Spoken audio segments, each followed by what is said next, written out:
What's good, guys and girls? Miles Morales just crossed into the Ultimate Universe, and now his search for his missing baby sister leads him straight to Wakanda. But between high-tech secrets, powerful players, and rising tensions, this rescue mission is anything but simple. Let's get into it.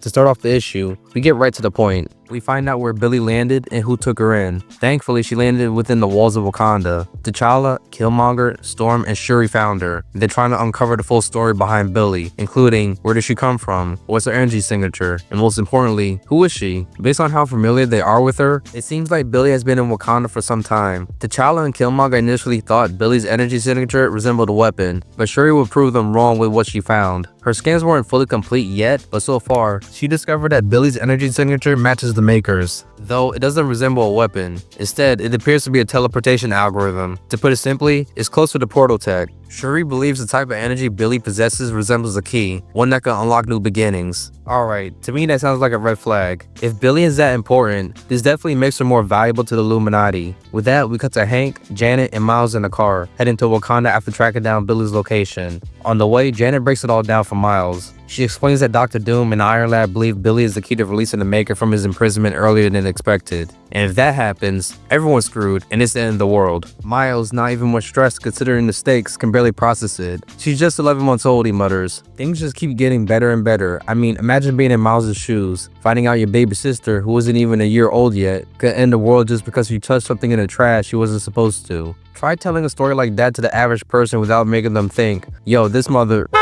is crazy. Hank can tell Miles is scared out of his mind for Billie, and he understands. Miles is getting more anxious by the minute, especially since it's been weeks since he arrived in the Ultimate Universe. During those weeks, Miles stayed at a studio apartment in Trenton and has been stopping small crimes like muggers and bank robbers even though he was told to have a low profile. I get it. Besides having a sense of responsibility as Spider-Man, you can tell Miles is doing all that just to take his mind off of Billie and not stress too much. He stopped so many petty crimes that people are now calling him the Jersey Spider-Man. Plus, it makes time go by faster, especially since Crunchyroll doesn't even exist in the Ultimate Universe. Alright, how do you not have Crunchyroll in your universe? Does anime even exist in Ultimate Universe? If not, whoever puts the work in first to make it happen is gonna make a bag. Shoot, if you come up with Dragon Ball, Naruto, Solo Leveling, Black Clover, Jujutsu Kaisen, Death Note, you get the idea. I guarantee that person will be a freaking billionaire. No, a trillionaire. I got so many questions now. I wonder if Pokemon exists in Ultimate Universe. That will suck if it doesn't.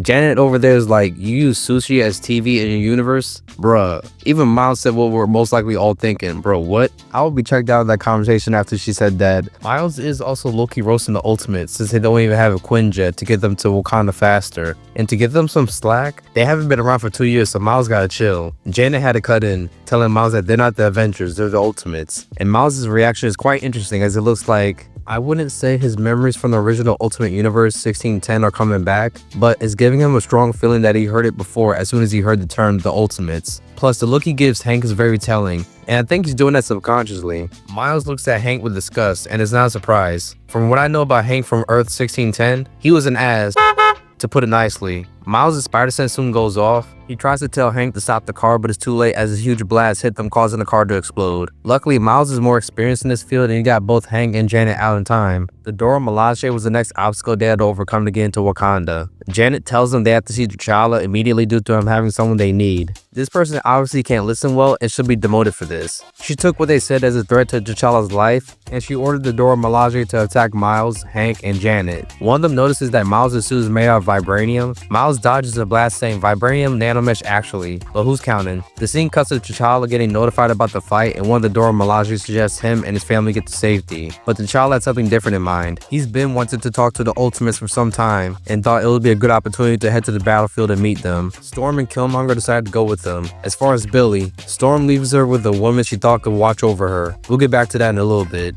For now, we go back into the battlefield and we get to go over Hank's thoughts. He thinks about what all of us would do for the people we love. He'll do anything anything for them, even if we hate it and we're afraid of what could happen to us or what we'll do to the opposing force. He watches Janet fight while she's in her giant form, and Miles destroying the weapons at Wakanda's wall. To be honest, Miles is more experienced than Hank and Janet combined. I know Miles can take on the Dora Milaje by himself if he had to. Shoot, I'll take that a step further. I believe Miles can beat this universe's version of Black Panther since he has some experience fighting Black Panther from Earth 616. Hank gathers an army of ants to swarm the Dora Milaje, helping out Janet in the process. Lightning soon hits the ground as T'Challa, Storm, and Killmonger arrive at the battlefield. T'Challa tells them to stand down and face the full might of Wakanda as their attack signals an act of war. Miles is like, oh, whoa, chill, let's all calm down and talk. I'm only here for one person. Getting back to Billie, it turns out that agent in disguise working for Nick Fury took Billie and requested an extraction. The agent called Billie the key to the city, causing major red flags to flare up in my head again. This alone tells me that there's a possibility they know Billie could be used to free the Maker. Miles panics as Billie is missing. Again, T'Challa demands to lock down the palace and questions who was the last person to watch over her. Hank can see it all under Miles' mask. He's breaking down, and he doesn't blame him at all. Miles talks to himself in Spanish as he was so close to getting Billie back. Janet says there's no use in sealing the palace. Billie could be long gone by now, which leads me to have a big theory on why that agent was in Wakanda in the first place. But I don't know if you guys and girls are up to date with the Ultimates run. If you are, then cool. Let me know your thoughts on the run so far in the comments without spoiling it for everyone else. But for the ones that aren't, all I gotta say is I think a certain someone leaked Billie's whereabouts and how important she is ahead of time for all this to go down. I'm 50 to 75% sure that's the case, and if I'm right, I really hope this person gets exposed in this story unless we have to wait until it's close to that time where the Maker is free. As Hank watches Janet talk to T'Challa and shake hands with him as they discuss different strategies, we get to go over a bit of his and Janet's origin. Funny enough, they were just exterminators over a year ago in Jersey. Hank thinks Janet would be better off without him. He's even thought about disappearing, thinking it might be doing her a favor, but he can't because he loves her too much. Also, while Hank is pouring his heart out,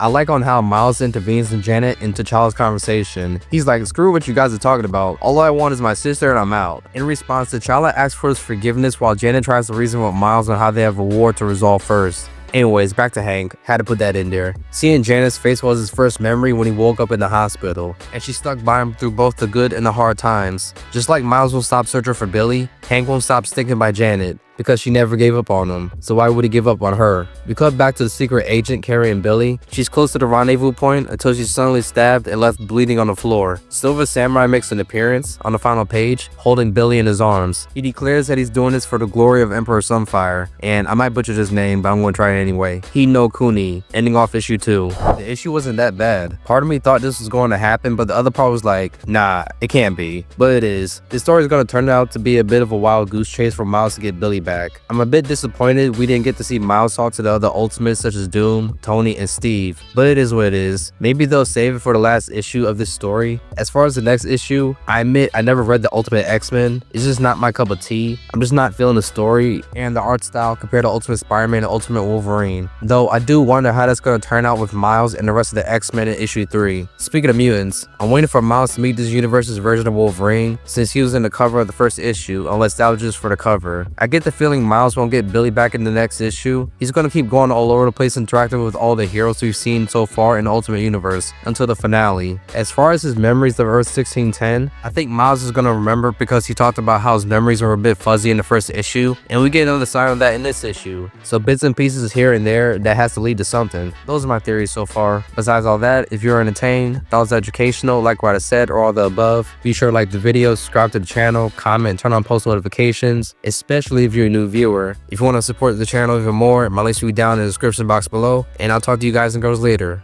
Peace.